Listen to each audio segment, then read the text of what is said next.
The fabric scraps should have been thrown away. Damaged wedding dresses should have been declared beyond repair. Brides with empty pockets should have been turned away with polite apologies. But Angela Moretti's Brooklyn alterations shop operated by different rules written not in business manuals, but in the language of the heart. For 30 years, she had been performing miracles with needle and thread. And when Ellen discovered the secret behind those impossibly beautiful transformations, she realized she wasn't talking to a seamstress. She was talking to a fairy godmother who worked in silk and dreams. The studio was alive with its usual pre-show energy. Ellen had just finished her opening dance to Taylor Swift. The audience was still buzzing from the surprise vacation giveaway, and the warm California sunshine streaming through the windows seemed to promise that this would be one of those episodes that touched hearts and restored faith in human kindness. Angela Moretti sat in the green room, nervously smoothing her best dress. A simple black dress that she had sewn herself 20 years ago and still wore to special occasions. At 62, Angela had the kind of hands that told stories, fingers marked by decades of precise needlework, eyes that could spot a crooked seam from across a room, and the patient demeanor of someone who understood that true beauty took time to create. Angela had never imagined she would be sitting backstage at the Ellen DeGeneres show. 6 weeks earlier, a producer had called her small alteration shop in Brooklyn, explaining that someone had nominated her for their Hidden Angels segment. Angela had been genuinely puzzled. She ran a modest tailoring business, specializing in wedding dress alterations and repairs. What could possibly be extraordinary about hemming gowns and adjusting bodices? What Angela didn't know was that her story had come to the show's attention through a bride named Jennifer Walsh, who had written a letter that began, "There's a woman in Brooklyn who makes miracles happen with fabric and love, and she's been doing it so quietly that most people don't even know angels wear thimbles." The letter had continued with details that moved the producers to tears. Jennifer had described how Angela had transformed her great-grandmother's deteriorating wedding dress into something more beautiful than it had ever been, working for 2 weeks without accepting full payment. But Jennifer's story was just the beginning. Once the producers started investigating, they discovered a network of brides whose lives had been changed by Angela's quiet generosity. "Angela Moretti, you're ready in 5 minutes," a production assistant announced. Angela took a deep breath, adjusted her reading glasses, and followed the assistant toward the stage. As she walked through the corridors lined with photos of Ellen's most inspiring guests, she thought about the hundreds of brides who had walked through her shop door over the years, each carrying dreams that sometimes seemed impossible to fulfill. Ellen's introduction was warm and respectful. "My next guest has been working as a seamstress for 30 years, specializing in wedding dresses. But according to the brides who know her, she's not just altering gowns. She's making dreams come true. Please welcome Angela Moretti." The audience applauded as Angela walked onto the stage, her nervousness evident, but her natural grace shining through. Ellen greeted her with her signature hug and immediately sensed the gentle wisdom radiating from this woman. "Angela, thank you for being here," Ellen said, as they settled onto the familiar white couch. 30 years of working with wedding dresses. That must mean you've been part of a lot of special moments. Angela's face lit up with genuine joy. "Oh yes, Ellen. Every bride who comes to my shop is starting the most important chapter of her life. It's such an honor to help them feel beautiful on their wedding day." Ellen leaned forward with interest. "Tell me about your shop. What kind of work do you do?" "I do alterations, repairs, restorations," Angela explained. "Sometimes a bride needs her dress taken in or let out. Sometimes an heirloom dress needs to be refreshed. Sometimes a gown gets damaged and needs emergency repair. Every dress tells a story, and my job is to help that story have a happy ending." Ellen studied Angela's expression, noting the depth of emotion in her voice. "It sounds like you see your work as more than just sewing." Angela paused thoughtfully. A wedding dress isn't just fabric, Ellen. It represents hopes, dreams, family traditions. For some brides, it's the most expensive thing they'll ever buy. For others, it's a family treasure passed down through generations. Every dress deserves to be treated with love and respect. Ellen's producer instincts were telling her there was much more to this story. Angela, we received a letter about you that mentioned you do more than alterations. Can you tell me about that? Angela looked down at her hands, then back up at Ellen with the kind of honesty that only comes from someone who has never learned to be anything but truthful. Sometimes brides come to my shop who are facing challenges, Angela said carefully. Maybe their budget is very tight, or their family dress needs major restoration, or they don't have a dress at all. I do what I can to help. The studio had grown noticeably quieter. Ellen felt that familiar tightness in her chest that always preceded her most meaningful interviews. What kind of help do you provide? Angela's voice grew softer as she began to share. Well, I keep beautiful fabrics from previous projects. Sometimes I can create something new from pieces that would otherwise be discarded. And if a bride is struggling financially, I might find ways to reduce the cost or work out a payment plan. Ellen was leaning forward now, completely engaged. Angela, can you give me a specific example? Angela was quiet for a moment, then began speaking with the gentle authority of someone who had seen joy triumph over hardship countless times. There was Maria. She came to my shop 3 days before her wedding, crying. Her grandmother's dress had been damaged in a flood, and it was the only wedding dress her family had. She couldn't afford to buy a new one, and she was going to get married in a simple white dress from a department store. Angela's voice grew stronger as she continued. The grandmother's dress was badly water-damaged, but the lace was still beautiful. I worked for 3 days straight, incorporating that lace into a completely new gown using fabrics I had in my shop. When Maria tried it on, she cried because she could feel her grandmother's love in every stitch. Ellen's eyes were already filling with tears. Angela, that sounds like you completely redesigned and created a dress in 3 days. Love doesn't wait for convenient timing, Angela replied simply.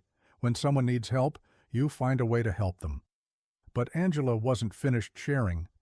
There was also Keisha, a young single mother who was getting married to a wonderful man who was adopting her daughter. She had saved for months but could only afford $150 for a dress. I had this beautiful ivory silk from a canceled order, and I spent 2 weeks creating a gown that looked like it came from a high-end boutique. When she saw herself in the mirror, she said she finally felt worthy of the love she was receiving. Ellen stood up and walked around the coffee table, clearly moved by what she was hearing. How many brides have you helped this way? Angela looked genuinely surprised by the question. I've never counted. It's not about numbers, Ellen. It's about making sure every bride feels beautiful on her wedding day, regardless of her circumstances.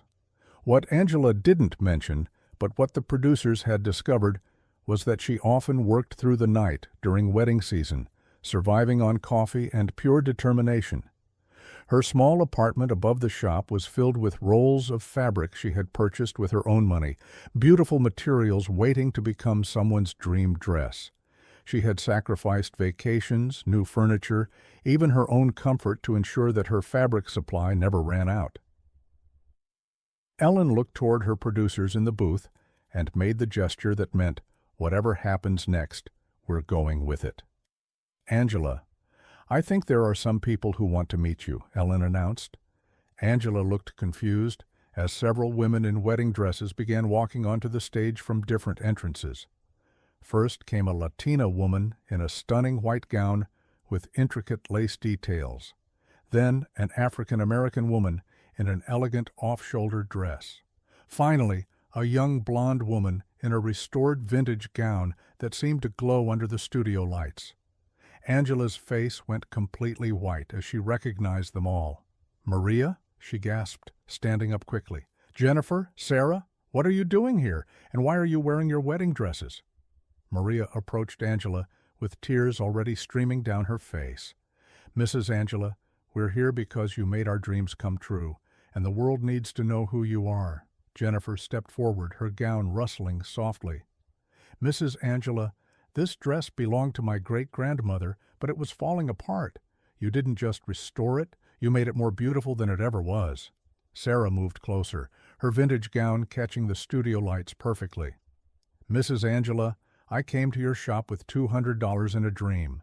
You took fabric scraps and my grandmother's old tablecloth and created this masterpiece." Angela was overwhelmed, tears streaming down her face as she looked at these beautiful brides wearing gowns she had lovingly created or restored. Ellen waited for the emotional greetings to settle before addressing the group. "I want each of you to tell us specifically what Angela did for you." Maria spoke first. "Mrs. Angela saved my wedding and my family's heritage. My grandmother's dress was destroyed, and I thought that connection to my family was lost forever. Mrs. Angela worked 3 days without sleep to create something that honored my grandmother while making me feel like the most beautiful bride in the world." Jennifer nodded enthusiastically. "Mrs. Angela is a magician. This dress was yellowed, torn, and seemed beyond repair. She not only restored it, but made improvements that enhanced its original beauty. She refused to accept full payment, saying that preserving family history was a privilege, not a business transaction." Sarah's voice was thick with emotion. "I was a single mother working 2 jobs to pay for my wedding. I had almost no money for a dress. Mrs. Angela took fabric remnants, my grandmother's lace tablecloth, and her own creativity and made me feel like a princess. She charged me $50 for a dress that would have cost thousands in any bridal shop." Ellen was crying openly now. "Angela, do you understand what you've done? You've been creating custom wedding gowns and providing them at a fraction of their value." "They paid me with their joy," Angela said quietly. "Seeing a bride's face light up when she looks in the mirror, that's worth more than any amount of money." But the surprises weren't over. Ellen reached for her desk and returned with several folders. "Angela, while we were preparing for this show, we did some research. We contacted bridal shops, fabric suppliers, and former customers." Angela looked nervous. "What kind of research?" "We discovered that in 30 years, you've helped over 500 brides. We also learned that fashion design schools in New York City refer students to your shop to learn advanced techniques, and several high-end designers have quietly consulted with you on complex restoration projects." Angela stared at Ellen in amazement. "I had no idea anyone was paying that much attention." "But there's more," Ellen continued.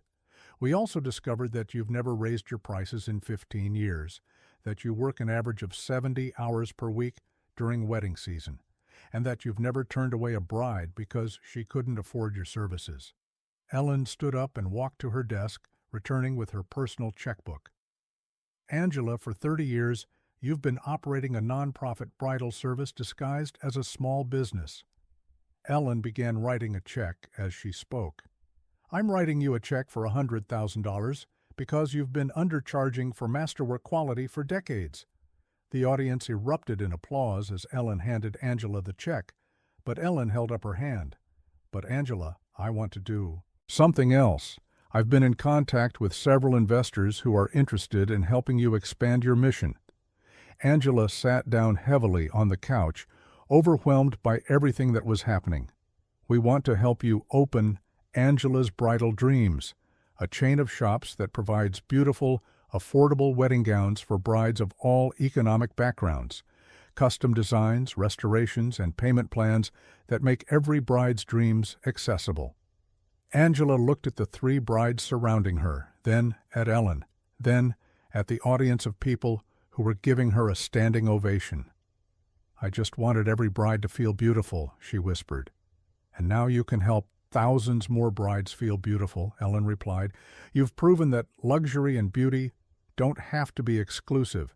They can be inclusive, accessible, and still absolutely magnificent." But Ellen wasn't finished. "Angela, there's one more surprise. The Fashion Institute of Technology wants to offer you a teaching position, sharing your restoration and design techniques with the next generation of designers.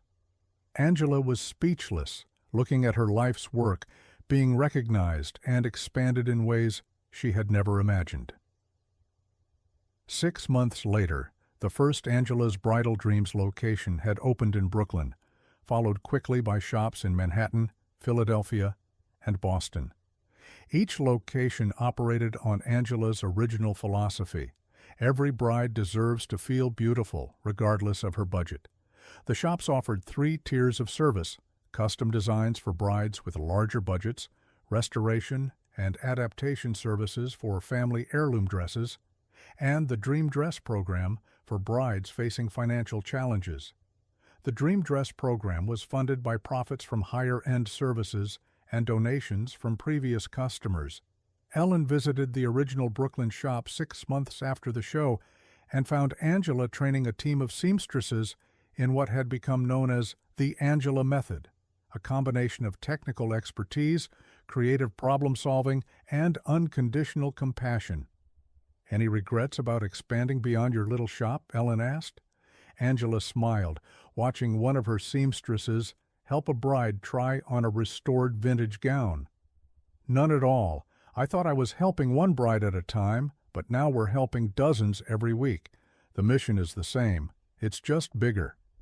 The Angela's Bridal Dreams model had become a template for accessible luxury services, proving that businesses could be both profitable and compassionate. Fashion schools began teaching courses on inclusive design, and other industries started exploring how to make luxury accessible without compromising quality. Maria, Jennifer, and Sarah had all become informal ambassadors for the brand, sharing their stories and helping other brides understand that their dream dress was within reach. They often visited the shops to help nervous brides, offering the encouragement and support that only someone who had been there could provide. Angela's story had sparked a movement in the wedding industry toward greater accessibility and inclusivity.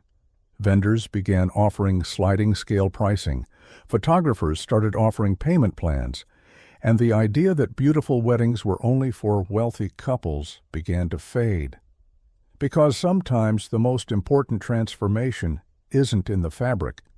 It's in the understanding that everyone deserves to feel beautiful, to be celebrated, and to have their dreams treated with the same respect and care, regardless of the size of their budget or the contents of their wallet.